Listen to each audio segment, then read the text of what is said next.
प्यारे बच्चों, आइए डिराइव करते हैं expression for capacity of parallel plate capacitor with conducting slab between its plates. ये पैरेलल प्लेट कैपेसिटर है। एक्स और वाई इसकी कंडक्टिंग प्लेट्स हैं। एक्स पर कितना चार्ज है? Plus Q units. वाई पर कितना चार्ज है? Minus Q units.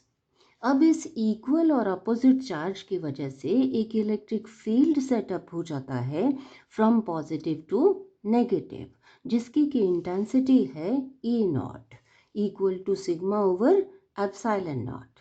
Sigma is surface charge density on either plate which is equal to charge per unit area Q over A। अब अगर हम एक कंडक्टिंग स्लैब PQRS को, जिसकी थिकनेस T है, उस स्लैब को इंट्रोड्यूस करते हैं between plates X and Y, तो क्या होगा? आप जानते हैं कि कंडक्टर्स में फ्री इलेक्ट्रॉन्स होते हैं। अब ये पॉजिटिव प्लेट उन फ्री इलेक्ट्रॉन्स को अट्रैक्ट करेगी, इलेक्ट्रॉन्स मूव करेंगे प्लेट की तरफ, पॉजिटिव प्लेट की तरफ। लेकिन क्योंकि ये बाउंड्री को तो, स्लैब की बाउंड्री को तो क्रॉस नहीं कर पाएंगे, तो इस साइड पर भी, इस साइड पर, इसके आउटर सरफेस पर नेगेटिव चार्ज अपेयर हो जाएगा और इक्वल पॉजिटिव चार्ज अपेयर हो जाएगा क्यू आर के आउटर साइड पर। इन चार्जेस को कहते हैं इंड्यूस्ड चार्जेस।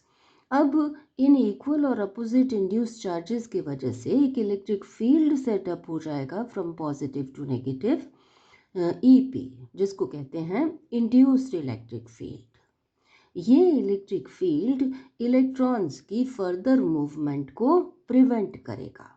ये नेगेटिव चार्जेस इलेक्ट्रॉन्स को रिपेल करेंगे। इलेक्ट्रॉन्स की मूवमेंट कंटिन्यू रहेगी तब तक जब तक ये इलेक्ट्रिक फील्ड ई नॉट के बराबर नहीं हो जाता। जब इंड्यूस्ड इलेक्ट्रिक फील्ड ईपी बराबर हो जाएगा ई नॉट के, उस केस में इलेक्ट्रॉन्स की मूवमेंट स्टॉप हो जाएगी। और देखिए कि ये इलेक्ट्रिक फील्ड अपोजिट है ई नॉट के, इक्वल भी हो गया, तो net electric field inside the conductor क्या हो जाएगा? ज़ीरो। आप डायरेक्टली भी लिख सकते हैं कि net electric field inside the conductor is zero.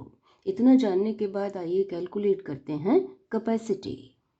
हमने कैलकुलेट की थी, डिराइव किया था expression for capacity of parallel plate capacitor with air between the plates. क्या ये आया था? Epsilon not a over D. A is the area of each plate and D is the distance between the plates. चलिए अब calculate करते हैं capacity of this parallel plate capacitor with conducting slab between the plates. हम उसी तरह से proceed करेंगे। Capacity किसके बराबर होती है? Charge over potential difference. Charge को हम क्या लिखेंगे?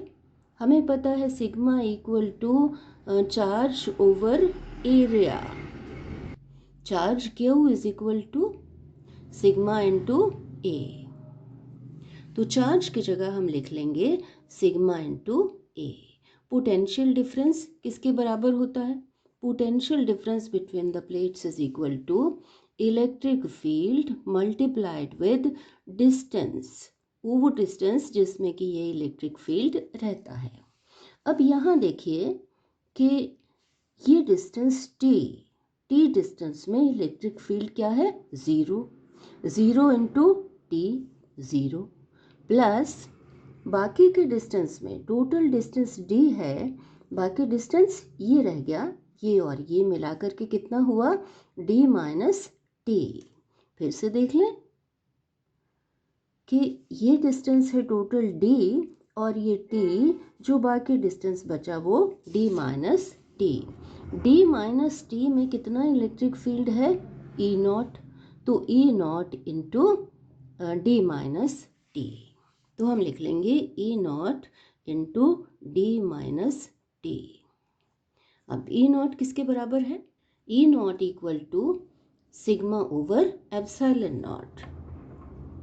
तो ई नॉट की जगह लिख लेंगे sigma over epsilon naught into D minus T.